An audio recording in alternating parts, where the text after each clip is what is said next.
Hey Ja, tell everybody that what they're watching now, tell them that your dad accidentally somehow had a malfunction with the memory card and we lost everything that we filmed today. So this is the only shot of you that they're going to get because all your playtime and all the fun that we had today accidentally got deleted because Samsung makes garbage phones. Tell them we're sorry. Yep, how are you doing, Lionhearts? Sorry to start it that way, but I actually filmed 2 vlogs today, and, well, 2.5, and I lost them. The bright side is that all I really lost was Jaws playtime and me kind of setting up the vlog. I had actually switched cameras for a bulk of our vlog today, and luckily that memory card didn't get messed up, so I'll basically just reset it up. I got a call today from Stefan Adika saying, hey dude, I'm coming to town, driving 3.5 hours to come to LA because I'm going to see the dress rehearsal of Rick Springfield's show for tomorrow. And he actually said, hey, do you want to go? So I'm kind of hemming and hawing. Amy's been sick, and I texted her and said, I have something special I'd like to do if you're feeling better. And so I'm just waiting to hear from her, but hopefully, you know, I'll have an answer for you later. I wanted to kind of finish this vlog before any of that would possibly happen, just because I would want to make something like that its own vlog. So what we're going to do today is Stefan and I decided we're going to take it back to where it all started for us. Where I was sneaking into clubs at 18, don't worry, I wasn't drinking, but I was sneaking in to see bands, and he was in the band that I was sneaking in to see. So today we're going to go check out Slim Jim Phantom from the Stray Cats historic Cat Club on Sunset Strip right next to the Whiskey A Go Go. It's no longer there, but as you'll see, it's got some cool stories, and we end up getting thrown out. So enjoy. Let's go pick up Stefan. Daze with Jordan the Lion begins now. Here's the Laugh Factory. So here we are back in Stefan's old stomping grounds. It's now called Rockin' Riley's, but when I used to come hang out here and see Stefan play with the Star Effers, let's call it that, this was called the Cat Club, and it was owned by Slim Jim Phantom of the Stray Cats. Alright, so how I came to know this place is a couple of my friends used to come here every Thursday night for the jam night. And I was 18 years old, but I was going to music school, and they said, hey, I think we know how we can sneak you in. If we walk you in the back, there's never anybody carding back there, and if you eventually make your way to the front and befriend the guys carding at the front, they'll just think that they know you. And that's what I did. And for just about every week, or at least 2 weeks a month, I would come see Stefan play with, do you want to say who the main members of the band were? Slim Jim Phantom, Gilby Clarke, Tracy Guns. That was the original, but the original before me, it was Slim Jim, Gilby, it was Tracy Guns, and Johnny G from Slash's Snake Pit, the bass player. Okay. Now this place, where it came into my map was, it was mentioned when Axl Rose appeared after not being seen for a long time. He showed up here one night and hopped up and played. Were you here when that happened? I wasn't here that night. Okay. There goes you. There goes the viewers. No. You joined after that. So you were here when I started coming, and I saw Slash, CC DeVille, Janie Lane. Do you want to mention some of the people? And how did they end up coming here? Was it you? Did you say Brian May? Yeah. How did he come Billy here? Idol? I didn't know Billy Idol was here. Billy Idol played with us. And if you go on my Facebook, I can send you all the pictures. You know what? I'll send you the pictures so you, the viewers, can see the truth. Now, originally, the Cat Club was Slim Jim, and he had a couple other partners. And it was like... Do you know when it started? Oh man, I could call Jim up right now. Let me think when it started. Because it seems like it closed in what, 2011? I think it did around then. The dates, I'm bad with the dates. But I do remember nobody was coming here before Axl. It was just a place everybody would jam in between tours. At that time, that's when I was playing with Dee Dee Ramone. Okay. So they would it'd be the Cheers. Everybody would come here and do a jam. It was Slim Jim's Club on a Thursday night, and originally the stage was here. See if they'll let us. Yeah. The stage when I was coming here was right here.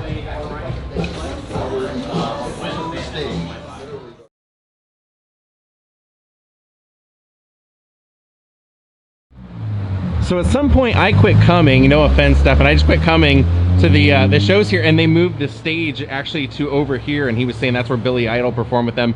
The last time that I ever came here, I was actually performing at the Roxy. I was playing guitar for a friend of mine. Afterward, we were walking down here and we ran into Dave Navarro right here, and he and I took a photo together. Some of the crazy things I saw happen when I was here was I saw Slash catch his hair on fire while you guys were playing Red House. Which was right on this side. Yeah, it would have been right through the doorway where we just saw. And then Michael DeBar.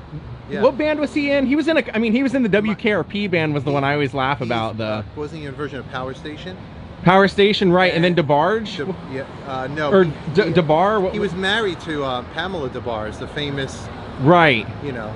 Right, but he had another famous band. I'm just drawing a blank on what they were called. Did, and I forgot. But he used to always come up and do the Rod Stewart song with you guys.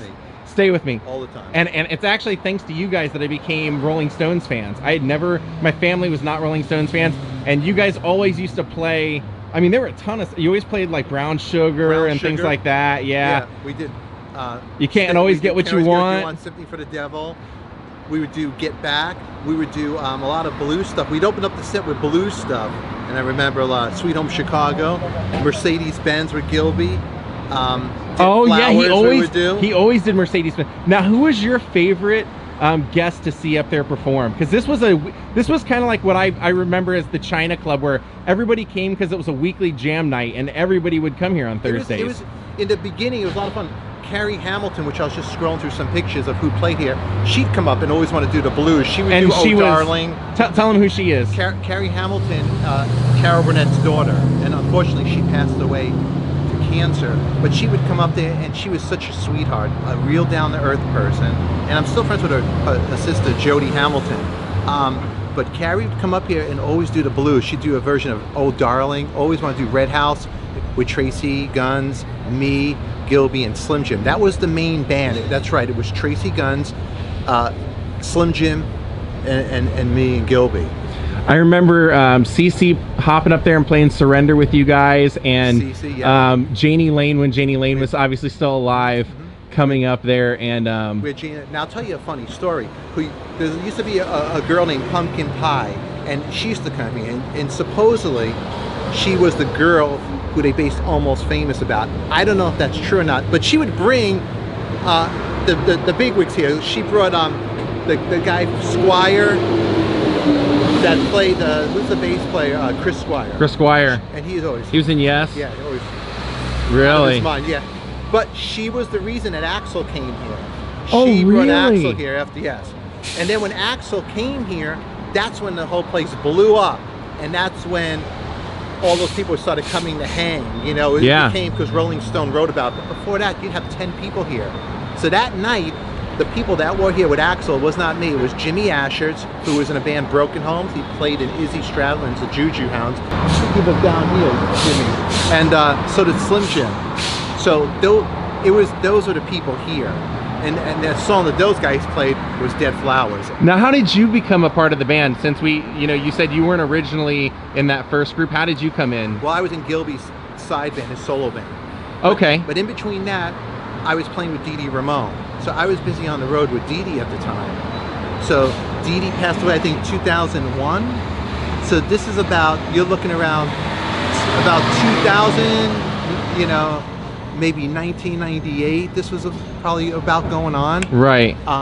And how long did you guys stay until the club closed? Did you guys keep performing every week till the club closed, or was there a point it where was pretty to the end, till the club closed. Yeah, it was Thursday night. So you were the house band. That's what happened awesome. was there was originally that band, but then the bass player Johnny was doing another gig. He went, so then Gilby had me step in. And then from that, it morphed into Gilby couldn't do a couple. He was getting busy with other things, like he went to Rockstar Supernova. Well, I remember when some nights you guys would play and it wasn't here, Eric would sit in for Jim if Jim couldn't play. Eric Singer. Yeah. Would sit in. We'd have Matt Laud, we'd have Matt Sorum, we had Clem Burke from Blondie. Wow. Matt Sorum replaced Steven Adler from Guns N' Roses, for people who don't know. Klemberg, Blondie, like I said. So it was revolving. So at that point, we were switching, rotating different guys, whoever wasn't on tour. And Tracy was always in the band pretty much from Tracy was, beginning to end. He was not in LA Guns at that time. LA Guns was... Do you know if he and Axl still had a relationship? Because when I talked to him, he would say like he was a huge GNR fan. He's like, oh, when that album comes out, I'll be the first to buy it. I didn't know if maybe he was the reason that Axl had popped in that night, but he said it was Pumpkin Pie. He wasn't at that gig. He wasn't there. At that point, it morphed into a band, Eric Singer, Tracy Guns, and Gilby that we were doing on Gilby's solo, and we did a live recording, 99 Live, so it was 1999, now that I'm remembering talking to everybody. Wow. And I started coming here in 2000. I probably quit coming in 2002, something like that. So 2002. Okay, so then at that point in the game, it was changing, and then Slim Jim and I were taking over the rotation, and that's when Ryan Roxy from Alice Cooper's band, and then Eric Dover, lead singer slash a Snake Pit Jellyfish, Sunset Winos. Now it's the Suns. Basically, the Star Effers.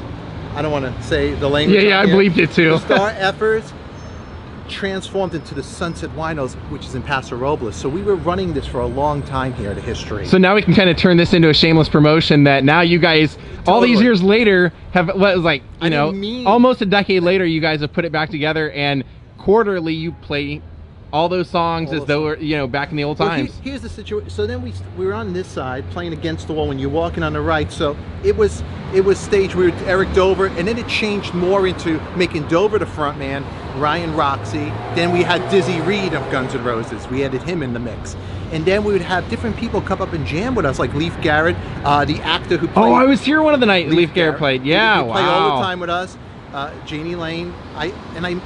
Even though we said that they look like each other to me, you know? They kind of did. Yeah. Janie Lane would always do Surrender. Always.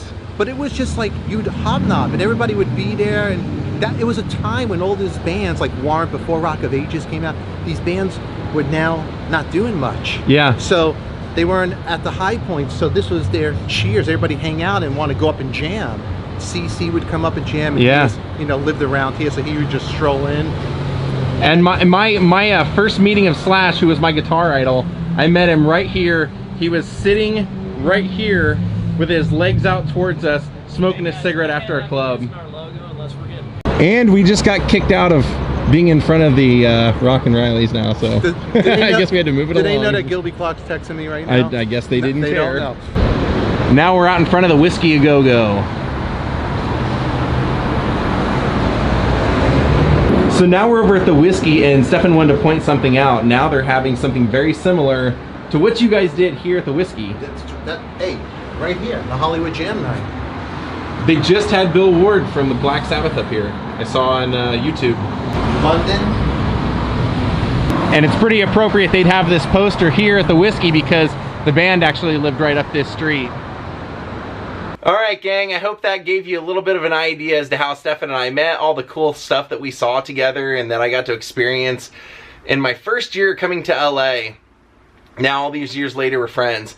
Now I showed you guys the Whiskey A Go Go in there, and they had all the signs for the dirt and everything. That reminds me, I want to tell you, Vicki Hamilton, who was on this channel doing a short, like, you know, 7-stop tour with me for a video of her history of Guns N' Roses, Faster, Pussycat, Poison, Motley Crue. She had a hand in all of the early developments, in most cases managing the band before they were signed and helping them get signed. She's doing a tour with Scott Michaels. She's actually doing 2 dates. I'm gonna go to one of them. I'm just not sure which one yet, but if you like the Motley Crue movie The Dirt that's on Netflix right now and you want to experience like where those stories actually took place, she's supposedly doing like 70 stops, if not more, on her tour. So I highly encourage you to go over to Dearly Departed Tours and check out her tour and take it and let everybody know what you think, because hopefully this will be successful and she'll do more, because people like her that were involved in this section of the Sunset Strip history are a total valuable commodity. And she's one of the few people that didn't lose her brain to drugs. So we gotta, you know, enjoy her experiences and her stories, because she's one of the few people that can tell it and recollect it, you know, pretty well. So I'm gonna end the vlog now. Thank you all for watching. And Amy is coming. We are going to the show tonight, so that will be your vlog tomorrow. Have a great night, everyone. We will see you all later. Goodbye.